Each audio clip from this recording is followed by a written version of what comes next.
కరుణా సంపూర్ణమైన తండ్రి, జీవాధిపతిమైన దేవానికి వందనాలు, స్తోత్రాలు తెలియజేస్తున్నాం. ఈ పునరుద్ధాన కొడుకులు మీరు మాతో ఉండి మీరు మమ్మల్ని నడిపిస్తున్న విధానం బట్టి స్తోత్రాలు. ఈ సమయంలో తండ్రివా, వాక్య భాగంలో మేము వెళ్తుండగా మీరు నాతోనూ కూడిన ప్రజలతో మీరు మాతో మాట్లాడి, వినగల చెవి, గ్రహించగల మనస్సును ప్రతి బిడ్డలకి మీరు అనుగ్రహించి మీరే ముందు నడిపించమని యేసు నామములో ప్రార్థిస్తున్నాము తండ్రి, ఆమేన్. దయచేసి అందరూ కూర్చోండి.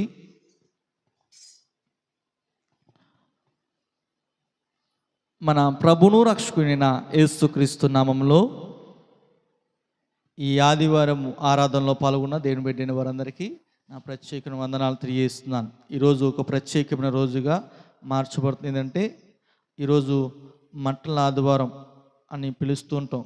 ఎందుకు అంటే యేసు ప్రభువారు యెరికో పట్టణం నుంచి బయలుదేరి యెరూషలేము దగ్గరికి వచ్చేసరికి ఒక గాడిద కనపడితే ఆ గాడిదను తీసుకురమ్మని ఇద్దరు శిష్యులతో చెప్పి ఆ గాడిదని తీసుకురాలేదు, కానీ గాడిద పిల్లను తీసుకొచ్చి దాని మీద యేసు ప్రభువారు యెరూషలేముకు వచ్చిన అందరూ ఖర్జూర మట్టలతో ఓసన్న జయము, ఓసన్న జయమని దేవుణ్ణి స్తుతించారు, దేవుని ఆరాధించారు. అందుకని మన జీవితాల్లో ఆ జయ జీవితాన్ని అనుగ్రహించాలి. ఈరోజు మనం చదువుకుందాం జకర్యా గ్రంథం 9వ అధ్యాయము 9వ వచనంలో యేసు ప్రభువారు ఆ గాడిద మీదకు వస్తారు, వాళ్ళతో ఎక్కి వెళ్తారు అనే దాని గురించి ప్రవచన రీతిగా జకర్యా ప్రవచించాడు. చూడండి, జకర్యా గ్రంథం 9వ అధ్యాయము 9వ వచనం. సియోను నివాసులారా బహుగా సంతోషించండి, యెరూషలేము నివాసులారా ఉల్లాసంగా ఉండండి. నీ రాజు నీతిపరుడును రక్షణ గలవాడును దీనుడునై గాడిద పిల్లను ఎక్కి నీ యొద్దకు వచ్చుచున్నాడు. ఇక్కడ మనం చూస్తే కనుక జకర్యా ప్రవచనరీతిగా మాట్లాడుతున్నాడు. ఏమన్నాడు? సియోను వాసులారా బహుగా మీరు సంతోషించండి. ఎందుకు మీరు సంతోషించాలో తెలుసా? మీకున్న బాధలు, మీకున్న ఇరుకులు, ఇబ్బందులు భరించలేనివే ఉండవచ్చు, కానీ నీ దేవుడు ఏం చేస్తాడో తెలుసా? నువ్వు సంతోషించాలి, ఆనందించాలి. ఎందుకు ఉల్లసించాలి అంటే నీ రాజు ఎవరు? నీ రాజు అంటే నీతిపరుడును రక్షణ గలవాడును దీనుడై. ఎలా వస్తున్నాడయ్యా ఆ దీనుడు? ఆ రాజు ఎలా వస్తున్నాడు? సింహం మీద వస్తున్నాడా, లేకపోతే గుర్రం మీద వస్తున్నాడా? ఎలా వస్తున్నాడు మా రాజు అంటే? ఇదిగో మీరు అనుకున్నట్టుగా రావట్లేదు. ఎలా వస్తున్నాడో తెలుసా?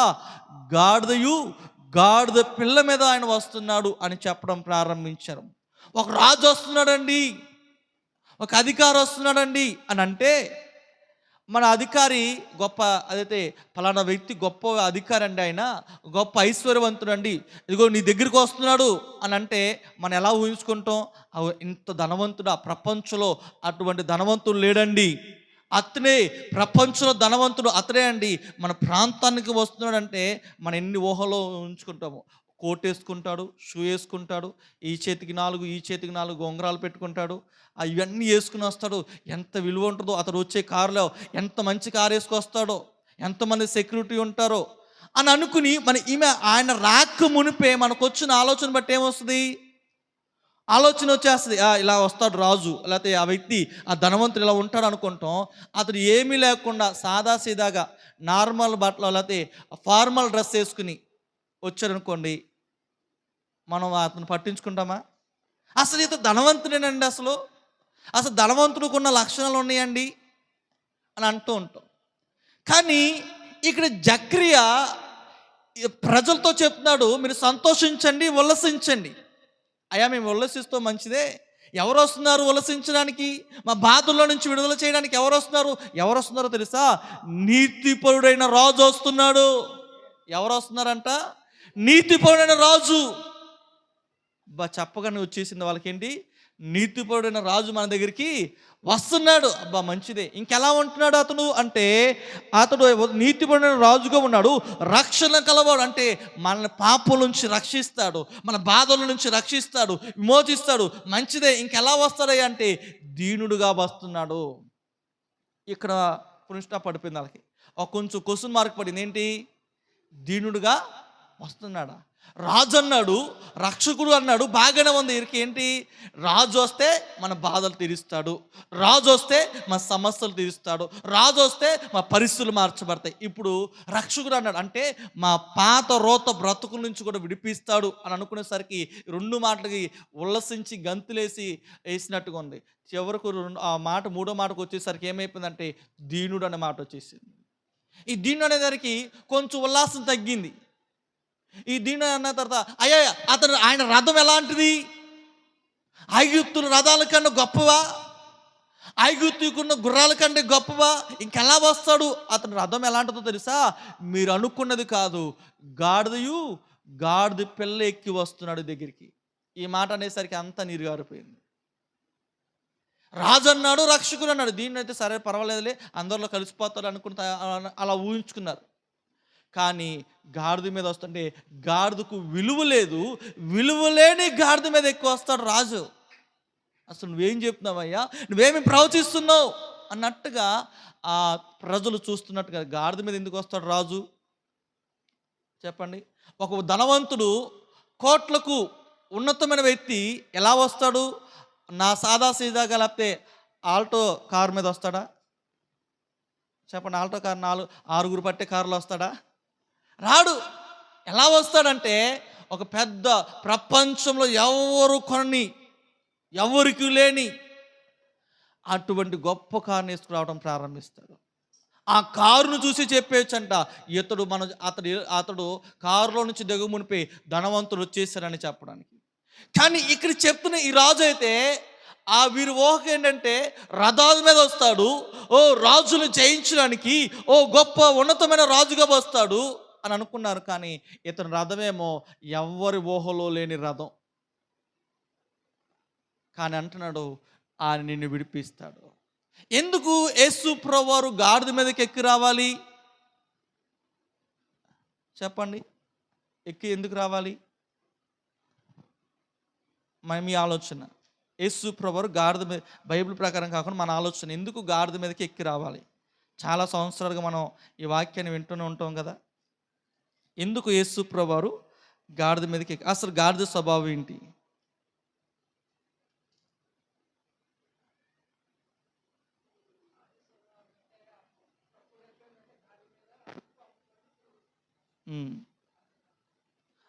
గాడిద మీద ఏం చేసేవాళ్ళు? బరువులు మోసేది గాడిద. చెప్పాలంటే ఏం చేసేదంట? బరువులు మోసేది. ఒకప్పుడు ఏం చేసేవాళ్ళు? దాని మీద, గాడిద మీద బరువులు మోసి ఊరంతా. ఒకప్పుడు ఏం చేసేవాళ్ళు? గాడిద మీద చింతపండు ఇవన్నీ అమ్ముకుంటూ ఉండేవాళ్ళు. ఇంకా చెప్పాలంటే పూర్వ దినాల్లో చింతపండు, జీలకర్ర ఇవన్నీ ఏం చేసేవాళ్ళు? గాడిదకి అమ్ముకునేవాళ్ళు. అలా అమ్మి తిరుగుతూ ఉండేవాళ్ళు. ఒకప్పుడు ఇలాంటి 4 చక్రాల బండ్లు, ఆటోలు అవేమి లేవు. అప్పుడు ఏంటి అంటే ఎద్దుల బండ్లు, గాడిదలే ఉండేవి. వాటి మీద ఏం చేసేవారంటే వ్యాపారం ఇంటింటికి తిరిగేవాళ్ళు. ఒకప్పుడు ఇంటింటికి చింతపండు, జీలకర్రలు ఇవన్నీ ఇంటింటికి వచ్చాయి. ప్రయాణం చేసుకుంటూ వెళ్ళేవాళ్ళు. ఈ గాడిదని దేనికి ఉపయోగించారంటే బరువు మోయటానికి ఉపయోగించారు. యేసు ప్రభువారు ఎందుకు దానికి రథంగా తీసుకోవాలంటే ఈ గాడిద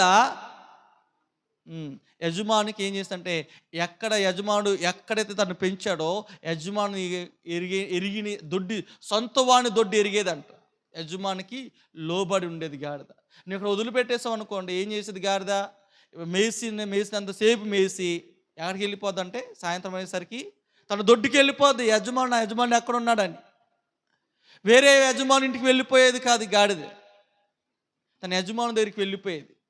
అటువంటి లక్షణం కలిగి ఇప్పుడు యేసు ప్రభువు ఎందుకు ఈ గాడిదను కోరుకున్నాడు? ఒకటంటే బరువు మోసేది, భారం మోసేది. తన బరువే కాకుండా ప్రజల భారాన్ని మోసేది గాడిద. అందుకని యేసు ప్రభువు ఏం చేస్తాడో తెలుసా? యేసు ప్రభువు కూడా అదే విషయాన్ని చెప్తున్నాడు. అయ్యా ఈ గాడిద నన్ను మోస్తుంది. మోయటానికి ఎందుకు తెచ్చుకున్నా తెలుసా? ప్రపంచంలో మనుషుల యొక్క పాప భారము మోయటానికి ఇదిగో నేను మీ కొరకు వచ్చాను. ఈ గాడిద ఎలాగైతే బరువు మోస్తుందో అదే రీతిగా ఆ భారాన్ని, ఆ పాప భారాన్ని నేను మోయటానికి వచ్చానయ్యా. యేసు ప్రభువు ఎందుకు గాడిద మీదకి రావాలి, ఎందుకు ఊరేగాలి అని అంటే కనుక ఆ గాడిదకు ఎవరు పట్టించుకోరు. అందుకని పిల్లలు ఎవరు మాట వినకపోతే ఏమంటారు, గాడిద కొడక అంటారు. అంటే గాడిద ఏమన్నదో, మాట ఎండదో, దాని ఇష్టం వచ్చింది చేసుకుంటుందని. కానీ గాడిదకి ఉన్న లక్షణం అంటే తన బరువు కాకుండా బరువు తన మొయ్యలేకపోయినా గమ్యానికి తీసుకువెళ్ళిద్ది. గాడిద ఎక్కడికి తీసుకెళ్ళంటే మనం ఎక్కడికైతే తీసుకువెళ్ళాలో గమ్యానికి తీసుకువెళ్ళి. ఇది బరువు అని అనుకోదంట. గాడిద అంటే బరువు అనుకోదంట. బరువు అనుకోకుండా తన యజమానుడు ఎలాగైతే చెప్తాడో అలాగ నడుచుకుని, ఒకటి బరువులు మోసేది, రెండోది యజమానుడు చెప్పింది చెప్పినట్టుగా చేసేది. ఎంత బరువైన మోసుకుంటూ యజమానుడు ఎటు తీసుకెళ్తే అటు వెళ్ళేది. యేసు ప్రభువు వారు కూడా తండ్రి అయిన దేవుడు ఏం చెప్పాడు, అయ్యా నీవు నాకు ప్రజల పాపల కొరకు నువ్వు చనిపోవాలి అని అంటే తండ్రి చెప్పిన మాటను జవదాటకుండా అదిగో ఆ తండ్రి మాటను విని ఏం చేశారంటే శిలువ త్యాగము చేశారు. అంటే యజమాని యొక్క మాటను విన్నాడు. మూడోది తన యజమాను మనం చూస్తాం, ఒకటి బరువు మోసేది, రెండు ఏం చేస్తుందంట యజమాని యొక్క మాటను వినేది, మూడోది యజమాని గమ్యానికి చేర్చేది. మూడోది ఏం చేస్తుంది తెలుసా, గమ్యానికి యేసు ప్రభువు ఎక్కడ ఉన్నారంటే పాపం చేత చనిపోవలసిన మనము, పాపం వల్ల వచ్చే జీతము మరణం, మన నిత్య నరకాగ్నిలోకి వెళ్ళవలసిన మనల్ని ఎక్కడ తీసుకెళ్తుందంటే యేసు ద్వారా నిత్య స్వర్గానికి, పరలోకానికి తీసుకువెళ్తున్నాడు. దేవునికి స్తోత్రం, హల్లెలూయా. నరకానికి చేర్చబడవలసిన మనల్ని, మన పాప భారము ఆయన మోసి తండ్రి చిత్తాన్ని చేసి మనల్ని ఎక్కడికి తీసుకెళ్తుందంటే పరలోకానికి యేసు ప్రభువారు మనం తీసుకువెళ్తున్నారు. అందుకని యేసు ప్రభువారు గాడిద మీదకి వచ్చారు.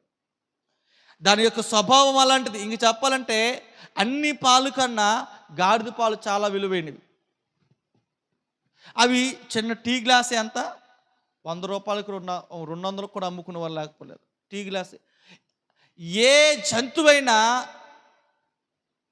ఎప్పుడు పడితే అప్పుడు పాలు ఇస్తుందా అండి? ఇస్తుందా? ఏది ఇవ్వదు. ఎప్పుడైతే పితికి ఆ పాలు గేదె కానీ ఆవే కానీ వేరేదే జంతువైనా ఎప్పుడైతే పితికితో అప్పుడు వస్తుంది. కానీ గాడిదకైతే 24 గంటలు ఎప్పుడు పిండినా పాలు ఇస్తూనే ఉంటుంది. అందుకని గాడిదని ఏమంటారు, తిరుగుతుంటారు, మన ఖమ్మంలో చూస్తుంటారు, ఏంటి గాడిద పాలని అమ్ముతూ ఉంటారు. వాడు వచ్చినప్పుడు పెద్ద ఒక లీటర్ ఇస్తాడంటే లీటర్ వాడు ఏం చేస్తాడు, చిన్న టీ గ్లాసులు ఇస్తాడు, ఎక్కడ పిండుతాడు, మళ్ళీ ఇంకో దగ్గర 24 గంటలు వాడు తిప్పిన దాన్ని ఏం చేస్తాడంటే అది దాన్ని ఎంతవరకు పాలు తీస్తుందో అంతవరకు తిప్పుతూనే ఉంటాడు.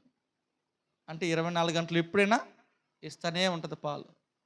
అంటే దాన్ని ప్రజల యొక్క అవసరతను తీర్చేది. యేసు ప్రభువు కూడా మన 3.5 సంవత్సరాల పరిస్థితుల్లో కూడా ఏం చేస్తారంటే ప్రజలు ఏ బాధలతో ఉన్నారో ఆ బాధల నుంచి విడిపించారు. ఇంకా చెప్పాలంటే ఆ గాడిద పాలల నుంచి మనుషులకున్న ఆయాసం, అలాంటి పరిస్థితుల నుంచి విడిపించేదిగా ఉంటుంది. గాడిద మాంసం కూడా చాలా విలువైనదంట. ఆ మాంసం మనిషిని ఏం చేస్తుంది, బలపరిచిద్దంట, శరీరము గట్టిగా అయిపోద్దంట, పరిగెడతా అసలు దాన్ని తిని అంట పని చేస్తానంట, ఆ పరుగుని ఎవరు ఆపలేరంట, అంత ఉన్నతంగా మార్చబడతారంట. అందుకని గాడిద మనం అనుకుంటాం చులకనగా మనం చూస్తుంటాం, మాట వినకపోతే దాంతో ఉపయోగిస్తాం, కానీ దానికి కూడా మాట విన్న వాళ్ళు దాంతో పోల్చడం కూడా సరి అయినది కాదు. చాలా విలువైనది గాడిద. మనం దాని దృష్టిలో మనం విడిచిపెట్టేస్తాం, కానీ దానికి చాలా విలువైనదిగా మార్చబడినది గాడిద. కానీ ఈరోజు మనం దాని విషయంలో మనం ధ్యానం చేద్దాం. ఈరోజు మత్తయి సువార్త 21వ అధ్యాయము 2వ వచనం నుండి 7వ వచనం వరకు మనం చూస్తే కనుక యేసు ప్రభువారు అంట 20వ వచనం మనం చూస్తే కనుక ఎరికో పట్టణం నుంచి యేసు ప్రభువారు వస్తున్నారు. ఈ ఎరికో పట్టణం నుంచి వచ్చినప్పుడు యెరూషలేము ఎదురుగా రావగానే 21వ వచనం చూడండి, 21వ అధ్యాయము 1వ వచనం చూస్తే కనుక తర్వాత యెరూషలేముకు సమీపించి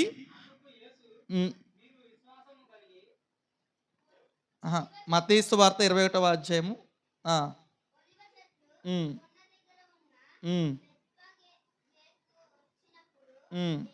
యేసు తన శిష్యులతో ఇద్దరిని చూసి, మీ ఎదురున్న గ్రామానికి వెళ్ళండి.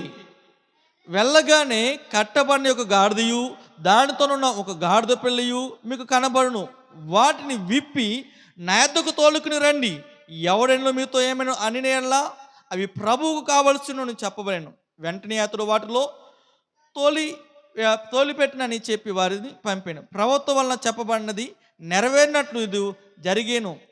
అదేమనగా, ఇదిగో నీ రాజు సాత్వికుడును గాడిదయు బరవాకు పశువు పిల్ల యొక్క చిన్న గాడిదను ఎక్కి నీ వద్దకు వచ్చుచున్నాడని సియోను కుమార్తో చెప్పుడి అన్నది. శిష్యులు వెళ్ళి యేసు తమకు ఆజ్ఞాపించిన ప్రకారం చేసి ఆ గాడిదను దాని పిల్లను తోలుకుని వచ్చి వాటి మీద తమ బట్టలు వేయగా ఆయన బట్టల మీద కూర్చుండి జనసమూహంలోను అనేకులు తమ బట్టలు దారి పొడుగా పరిచిరి. కొందరు చెట్లు కొమ్మలను నరికి దారి పొడుగున పరిచరి. ఇక్కడ మనం చూస్తే కనుక యేసు ప్రభువారు ఏం చేస్తుంటే అక్కడ రాయబడిన మాట చూస్తే కట్టబడిన గాడిద పిల్ల మీద ఉంటుంది, కానీ రెండు తీసుకురండి అని అనగానే ఏం చేస్తుంటే యేసు ప్రభువారు ఏది కోరుకున్నాడంటే అక్కడ గాడిద పిల్లను కోరుకున్నాడు. గాడిద దాని పిల్లను తోలుకుని వచ్చినప్పుడు ఆ పిల్ల మీద ఏం చేస్తారంట, వస్త్రాలు వేశారంట. బట్టలు వారి వస్త్రాలు, విలువైన వస్త్రాలు వేశారు. ఇక్కడ మనం చూస్తే కనుక యేసు ప్రభువారు దేని కోరుకున్నాడంటే కట్టబడిన గాడిదను కాదు, కానీ విడువబడిన గాడిదను కోరుకున్నాడు. రెండు కోరుకున్నాడు, కానీ దేన్ని వాహనంగా చేసుకున్నాడంటే విడువబడిన గాడిదను. కట్టబడింది గాడిద, కానీ గాడిద పిల్ల కట్టలేదు. యేసు ప్రభువు స్పష్టంగా చెప్పారు, కట్టబడిన గాడిద ఉంది, దాన్ని పిల్ల ఉంది, దాన్ని విప్పి తీసుకుని నా దగ్గరికి తీసుకురండి అన్నాడు. కానీ కట్టబడిన గాడిదను కోరుకోలేదు, కానీ విడవబడిన గాడిదను కోరుకున్నాడు. ఈరోజు మన జీవితాల్లో కొన్ని విషయాల్లో విడిపోయినట్టుగా మనం ఉంటాం. ఎవరు మనం పట్టించుకుంటుందండి, ఎవరు నా దగ్గరికి రావట్లేదండి అనుకుంటూ ఉంటాం. కానీ ఈరోజు ఈ ఆరాధనలో దేవుడు మనతో మాట్లాడుతున్న విషయం అంటే, ఒకవేళ కొంతమంది కట్టబడి ఉండవచ్చు, కానీ నువ్వు విడువబడి ఉండవచ్చు, కానీ ఆయన నిన్ను లోకం నిన్ను విడిచినా ఆయన నిన్ను విడిచిపెట్టేవాడు కాదాయన. ఆయన నిన్ను విడిచిపెట్టకుండా నిన్నే రథసారథిగా చేసుకునేవాడు. ఆయన నేను చెప్పాలంటే కనుక ఒక దీని గాడిద పిల్ల గురించి ఒక స్టోరీ ఉంది. ఏంటంటే గాడిద పిల్ల అంట అన్ని గాడిదలాగా లేదంట. ఈ గాడిద పిల్ల చాలా విచిత్రంగా ఉందంట. నీ గాడిద పిల్ల అంట కట్టలేదంట. కట్టకుండా దాన్ని విడిచిపెట్టేసి అందరూ దాన్ని చూస్తానికి వచ్చేవాళ్ళంట. ఎందుకయ్యా మీరు గాడిద పిల్ల తీసుకువెళ్తున్నారు? ఒకవేళ మిమ్మల్ని అడిగితే ఇది ఎవరు కావాలని చెప్పమన్నారు? ప్రభువుకు కావాలి అంటే గాడిదని తీసుకెళ్తే ఎవరు పట్టించుకునే వాళ్ళు కాదు. కానీ ఏం చేసేవాళ్ళంటే అది అందంగా ఉంది గాడిద పిల్ల, అంత విచిత్రంగా ఉంది, ఎందుకయ్యా ఇది మాది అని చెప్తారు. ఒకవేళ చెప్తే ఇది దేవునికి ప్రభువుకు కావాలని చెప్పండి అంటే వారు ఏం మాట్లాడరయ్యా పంపిస్తారని చెప్పి. అంటే గాడిద పిల్ల ఒక విచిత్రంగా కనిపిందంట. అది చూస్తానికి అందరి సంతోషంగా ఉంది, కానీ విడిచిపెట్టబడింది.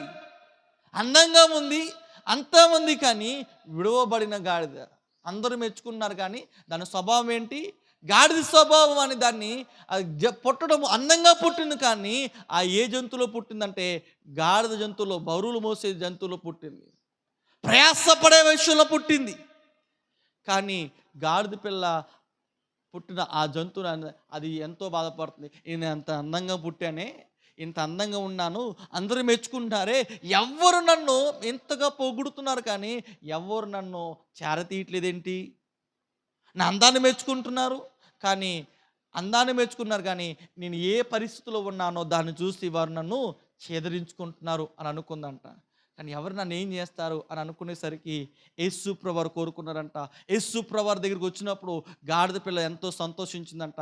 అయ్యో, ఇంతవరకు నన్ను ఎవరు కోరుకోలేదు, నన్ను విడిచిపెట్టేశారు, నా అందాన్ని పొగిడారు, నన్ను పనికి ఉపయోగించుకోవట్లేదు అని బాధపడిపోయిందంట. కానీ ఎప్పుడైతే యేసు ప్రభువారు కోరుకున్నారో ఆ యేసు ప్రభువారు ఆ గాడిద మీద ఎక్కగానే అది ఎంతో సంతోషించిందంట. దాన్ని పొగిడివారే తప్ప యూజ్ చేసుకోలేదంట. ఆ గాడిద పిల్ల వెళ్తుంటే అందరూ ఏం చేస్తుందంట, బట్టలను చెట్లు కొమ్మలను దారి పొడుగున పరిచారంట. దీనికి ఎంత టీవీ వచ్చిందో. గాడిద బరువు మోస్తుంటే ఎవరైనా బట్టలు పరిచారు వారి బట్టలు? కానీ ఇప్పుడు ఈ గాడిద పిల్లకి ఏమొచ్చింది?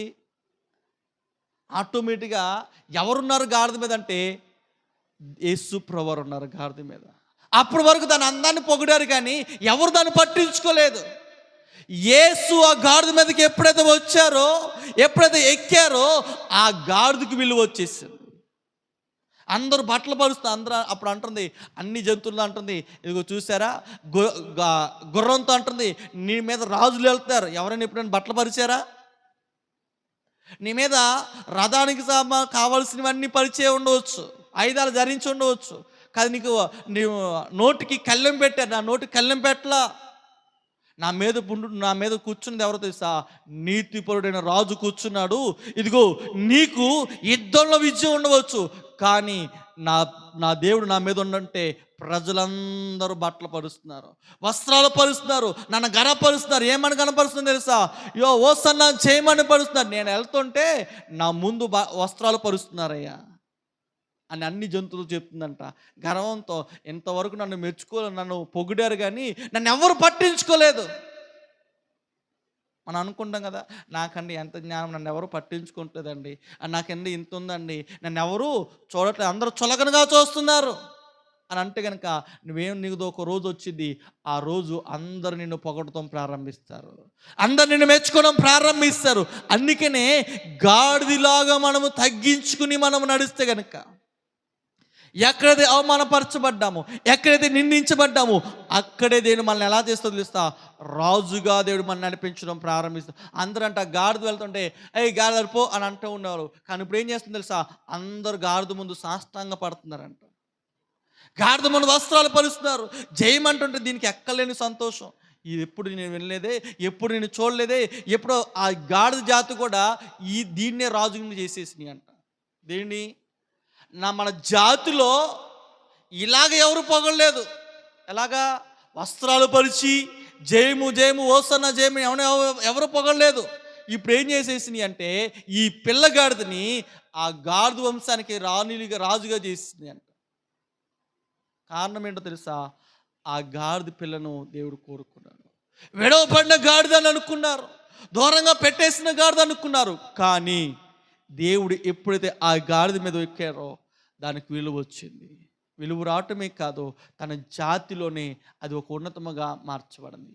ఈరోజు నీ జాతిలో, నీ సమాజంలో ఒక ఖ్యాతి నీకు కావాలంటే కనుక యేసు నీలో ఉంటే, యేసు నీతో ఉంటే నీకు ఘనతను వచ్చింది. ఈరోజు నువ్వు ఎక్కడికి వెళ్ళిన విజయాన్ని వచ్చింది. ఈరోజు ఓడిపోయేవారుగా దేవుడు నిన్ను ఉంచడు. జయము జయమని ఊరేగించేదిగా దేవుడు చేయడం ప్రారంభిస్తాడు. ఎప్పుడు నీ మీద యేసు ఉంటారో, ఎప్పుడు యేసు నీలో నివసిస్తారో, నీ నివసించినంత కాలము దేవుడిని ఘనపరచడం ప్రారంభిస్తాడు. ఇంకా మనం చూస్తే కనుక 21వ అధ్యాయంలోనే ఒక ప్రత్యేకమైన యేసు ప్రభువారంట దేవాలయం దాకా వచ్చారంట. దేవాలయం దగ్గరికి రాగానే 15వ వచనం చూద్దాము. ప్రధాన యాజకులను, శాస్త్రులను, ఆయన చేసిన వింతలను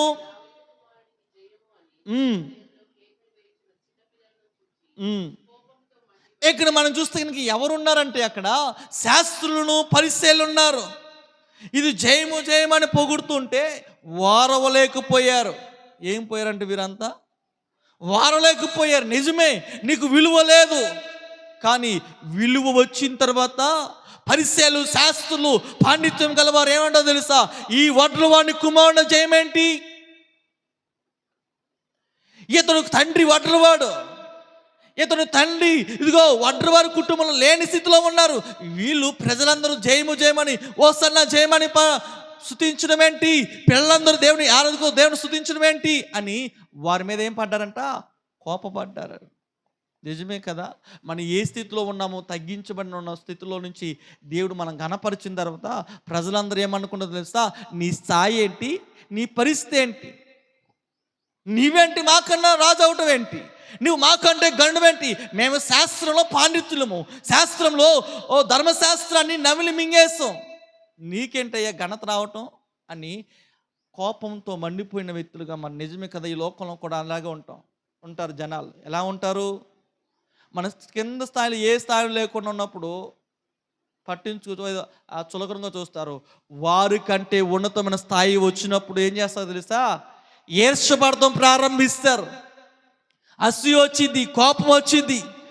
ఈమె స్థాయి ఏంటి, లేకపోతే ఈతని స్థాయి ఏంటి, నా స్థాయి ఏంటి, ఇతడు ఈమె నాకన్నా గొప్పవాడిగా మార్చబడతాం ఏంటి? నలుగురు పొగిడారనుకోండి, తట్టుకోలేరు. పొగిడితే మన గురించి మనం పొగిడారనుకోండి, తట్టుకోగలుగుతారా? తట్టుకోలేరు. సమాజం ఎలాంటిదంటే మంచి దగ్గర నేను కూడా అలా స్థాయిలోకి రావాలని ఆశపడరు. కాదండి, ఒక వ్యక్తి ఉంటాడు, అధికారికి ఇష్టంగా చేశాడు పని. ఆ వ్యక్తి చేసిన తర్వాత కింద స్థాయి నుంచి పై స్థాయికి వచ్చాడు.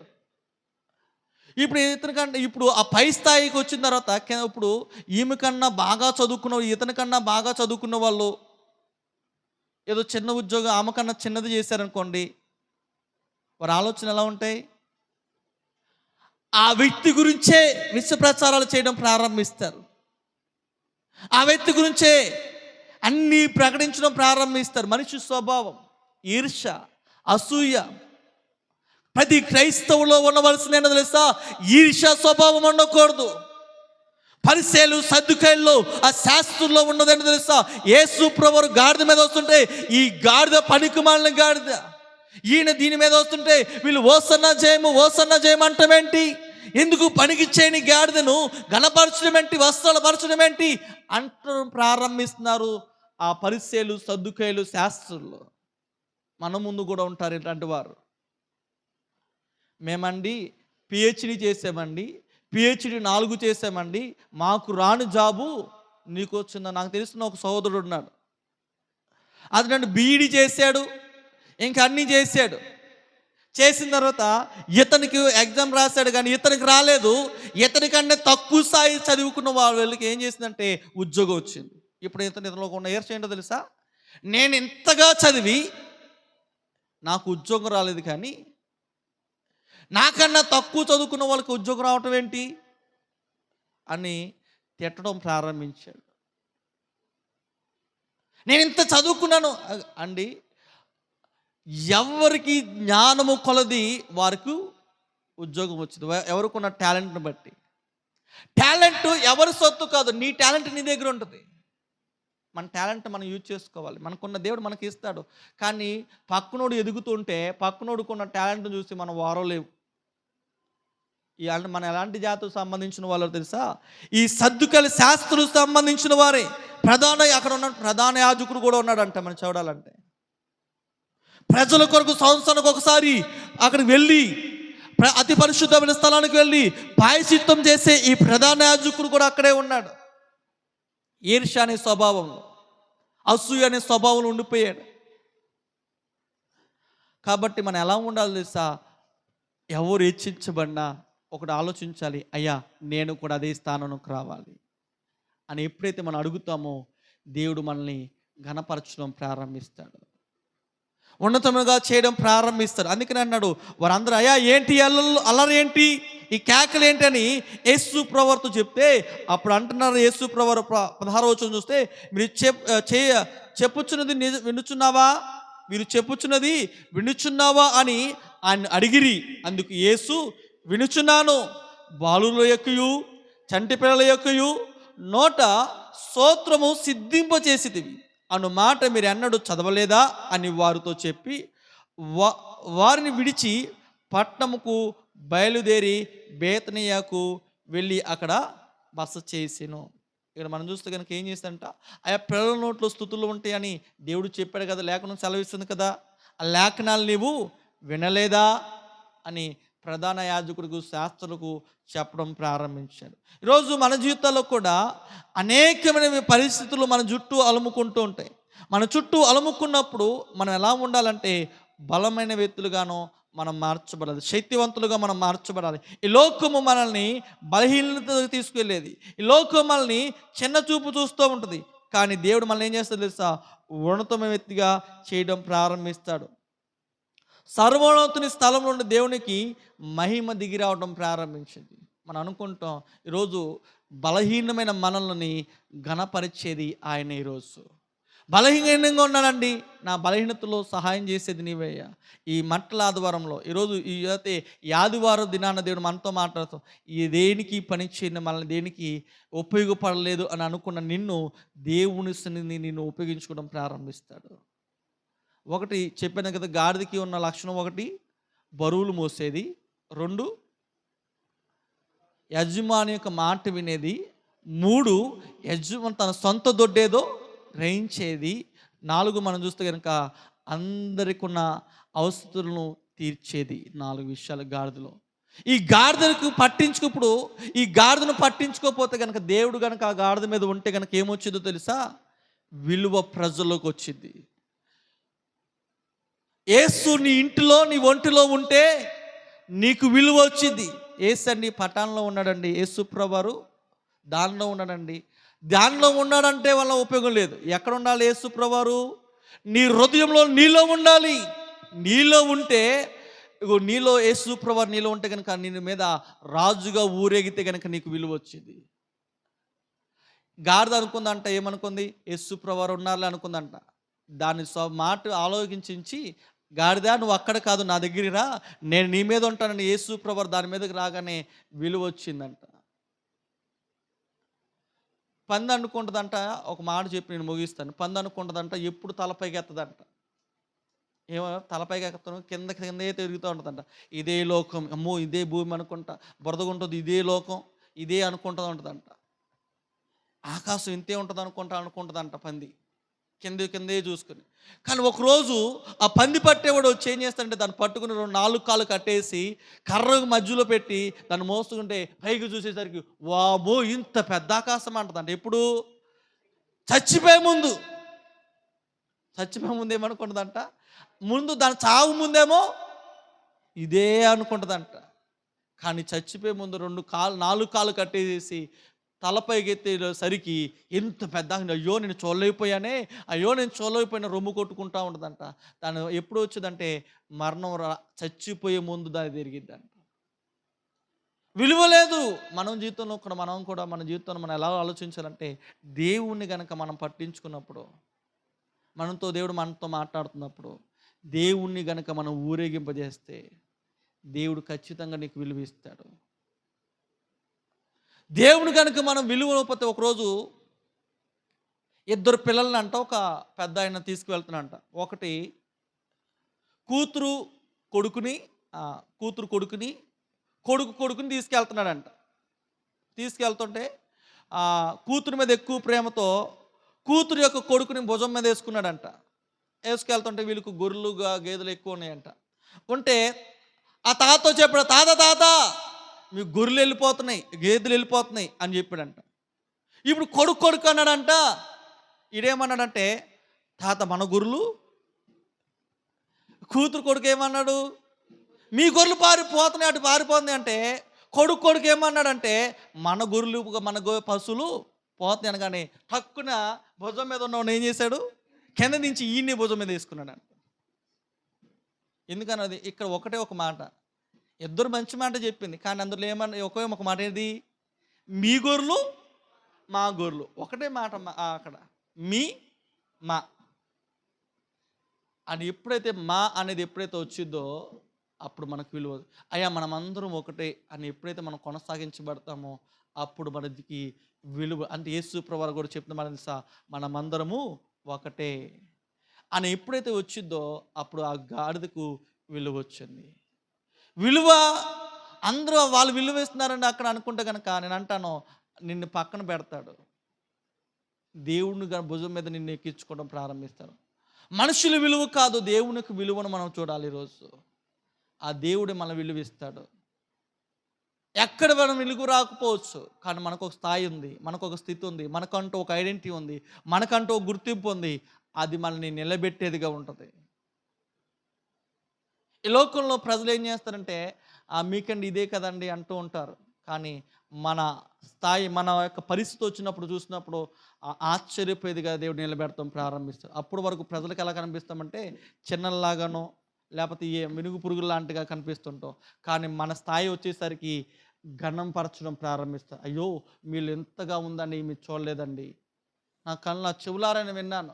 అయ్యో మిమ్మల్ని యూజ్ చేసుకోలేకపోయాం. 3 నెలలు హైదరాబాద్లో ఉన్నాను. చివరి నెలలో అక్కడ పరిచయలో వాడబడినప్పుడు అందరూ ఆశ్చర్యపడ్డారు. అన్నప్పుడు వారందరూ అనుకున్నారు, అయ్యో ఈ 2 నెలలు యూజ్ చేసుకుని మేము ఎంతో బలం పొందుకునే వాళ్ళమండి అని అన్నప్పుడు, వారిలో బలహీనతలన్నీ తొలగిపోయినాయి. నెల రోజుల్లో 3 నెలల్లో చేయవలసిన ఆ పరిచర్య నెల రోజుల్లో చేసేసరికి నేనేం పని చేయలేదు, వారే తీసుకువెళ్ళారు. వాళ్ళతో పాటు వెళ్ళినప్పుడు వారు ఆశ్చర్యపోయి, అయ్యో ఇంతవరకు దేవుని కృపను మేము కోల్పోయాము అని ఆశ్చర్యపడ్డారు. నేను అంటున్నాను, దేవుని కనుక మనం మోస్తున్నప్పుడు దేవుడు మన స్థాయిని నిలబెట్టి చివరి క్షణంలోనే మనల్ని దేవుడు గణపరచడం ప్రారంభిస్తాడు. కాబట్టి నేను దూరంగా ఉన్నాననే కాదు, దేవుడు నీలోనికి ఆహ్వానిస్తే కనుక మనలో ఉన్న చెడు తలంపులు, చెడు వాటన్నిటిని విడిచిపెట్టాలి. విడిచిపెట్టినప్పుడు దేవుడు మనకు విలువనిస్తాడు. అటు కృప దేవుడు మనందరికీ దేవుడు అనుగ్రహించును గాక. మోకరిద్దాం, ప్రార్థన చేసుకుందాం. విలువలేని గాడిదను కోరుకున్న దేవుడు ఒకవేళ నీకు కూడా విలువ లేదేమో ఈ లోకంలో, నిన్ను కోరుకుంటున్నాడు నీకు విలువనివ్వాలని. దేవుని నువ్వు మోయగలితే ఆయన నీ పరిస్థితులు మోస్తాడు. ఆయన నీ భారాన్ని మోయడానికి ఆయన సిద్ధంగా ఉన్నాడు, నీకు విలువ ఇవ్వడానికి. ఒకవేళ మనుషుల చేత రొక్కపడవచ్చు, మనుషుల చేత అవమానపడవచ్చు, మనుషుల చేత నిందలు పడవచ్చు. కానీ నా దేవుని నామని ప్రకటిస్తున్నాను, దేవుడిని నువ్వు మోస్తే ఎక్కడైతే ఏ మనుషుల చేత అవమానపరచబడ్డావో అక్కడే నీ దేవుడు నిన్ను గణపరుస్తాడు, నీ స్థాయిని నిలబెడతాడు, నేను హెచ్చింపచేస్తాడు, నేను గణపరుస్తాడు, నేను నిలబెట్టే దేవుడు. నీ కోరిన స్థానంలో లేకపోతే నీకున్న టాలెంట్ కొంచెమే కావచ్చు, నీ టాలెంట్కు మించినది దేవుడు నీకు అనుగ్రహిస్తాడు. నీ టాలెంట్కు, నీ స్థాయికి మించినదే దేవుడు నిన్ను నిలబెడతాం ప్రారంభిస్తాడు. నిన్ను, నీ బిడ్డల్ని, నిన్ను, నీ పరిస్థితిని నిలబెడతాం ప్రారంభిస్తాడు. మనం అనుకుంటాము, నాకుందండి, నాకు ధనం ఉందని మనం చూపించుకోక్కర్లేదు. కానీ మన రాజు పరలోకం నుంచి దిగి వచ్చాడు, కానీ ఆడంబరాలు లేవు. ఏ ఆడంబరాలు లేకుండా సామాన్యంగా ఉన్నాడు. ఎందుకో తెలుసా? మనము సామాన్యులము, మళ్ళీ ఏ స్థాయి లేదు. ఆయన మన రక్షణ తీసుకురావడానికి దీనుడుగా ఈ లోకానికి వచ్చాడు. ఆ దీనుడైన దేవుడు ఆయన రథము సారథి ఏంటో తెలుసా? అదిగో గాడిద. అదిగో మనల్ని కూడా దేవుడు కోరుకున్న విషయం ఇది.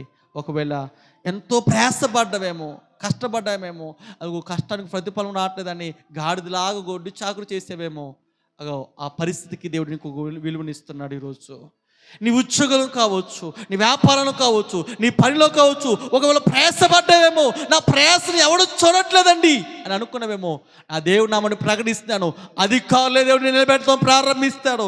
అధికారులు నిలబెట్టి నీ స్థాయిని పెంచడం ప్రారంభిస్తారు. ఈరోజు ఆ స్థాయిని చూసి ఇదిగో యేసు ప్రభువు వస్తున్నప్పుడు ప్రధాన యాజకులు, శాస్త్రులు అన్నారు, కోపపడ్డారు. కానీ దేవుడు ఘనపరిస్తే కనుక ప్రజల్లో వచ్చి అసూయ రావడం ప్రారంభించింది. ఎందుకో తెలుసా? దేవుడు నిన్ను ఘనపరచాడని స్థాయిని గుర్తెరగాలి. ఈరోజు దేవుడు నిన్ను నిలబెట్టబోతున్నాడు. ప్రియ సహోదరి, ఆయన నిన్ను నిలబెట్టబోతున్నాడు. ఎవరికి రాని స్థాయిని నిన్ను నిలబెట్టబోతున్నాడు. ఒక ఉన్నతమైన ప్రమోషన్లో నేను నిలబెట్టబోతున్నాడు. నీ కొరకు ఎదురు చూస్తుంది. ఇదిగో ఆ ప్రమోషన్ కొరకు ఎదురు చూస్తుంది. ఒకవేళ నీకు ఆశ లేదేమో, కానీ ఆయన నిలబెట్టడం ప్రారంభిస్తాడు అన్నాడు. ఆయన నీ స్థాయిని పెంచడం ప్రారంభిస్తున్నాడు. నీ బిడ్డల స్థాయిని పెంచడం ప్రారంభిస్తున్నాడు. నీవు మోయగలిగితే కనుక ఆయన్ని, నీ హృదయంలో ఆయన మోస్తే ఆయన నీ స్థాయిని నిలబెడతాడు. మనం అనుకుంటాం, అయ్యా మాకన్నా ధనవంతులు ఉన్నారండి, మాకన్నా బంగారం ఉన్నవారు ఉన్నారు అనుకున్నామేమో. లేదు, ఎవరైతే జ్ఞానం లేదనుకుంటున్నావో, నీ బిడ్డల్లో, నీ జీవితంలో అయ్యా తెలివి లేదనుకుంటున్నావో, ఇదిగో నేను కోరుకుంటాను, నాకు అవకాశం ఇవి, నేను నీ బిడ్డల స్థాయిని నిలబెడతాను, నేను నిజ స్థాయిని నిలబెడతాను, ఘనపరుస్తాను. నేను వెర్రివారిని, జ్ఞానులను సిగ్గుపరచడానికి వెర్రివారిని కోరుకున్న దేవుడు ఈరోజు నిన్ను, నీ బిడ్డలను కోరుకుంటుండగా నువ్వు దేనికి అధైర్యపడక్కర్లేదు. ఆయన నీ స్థితిని, నీ స్థాయిని చూస్తున్న దేవుడు, నీ పరిస్థితిని చూస్తున్న దేవుడు, నిన్ను కోరుకున్న దేవుడు. ఆయన మర్చిపోయేవాడు కాదు. మనిషి మర్చిపోవచ్చు, అధికారి మర్చిపోవచ్చు, సేవకుడిగా నేను మర్చిపోవచ్చు, కానీ దేవుడు నిన్ను మర్చిపోడు. ఆయన నీ కన్నీటిని విడిచిపెట్టడు. నీ బాధను పట్టించుకునేవాడు ఆయన పట్టించుకుని నడిపించేవాడు, సహాయం చేయవాడు, తోడుగా ఉండేవాడు. ఆయన నీ స్థాయిని, పరిస్థితిని నిలబెట్టి నడిపించేవాడు. ఆయన సహాయం చేసి ఘనపరిచేవాడు. పరిశుద్ధుడైన మా తండ్రి, జీవాధిపతివైన దేవా, నీకు వందనాలు, స్తోత్రాలు తెలియజేస్తున్నాం. ఈ పునరుద్ధాన కొడుకులో మీరు మాతో మాట్లాడుతూ వచ్చిన విధానం మనకి స్తోత్రం. విన్న వాక్యాన్ని మన హృదయంలో పదిలపరిచి మీరే ముందు నడిపించి బలపరిచి స్థిరపరచమని యేసు నామములో ప్రార్థిస్తున్నాము తండ్రి, ఆమేన్. ఈ సమయంలో పాడుతున్నారు కానుక సమర్పణ.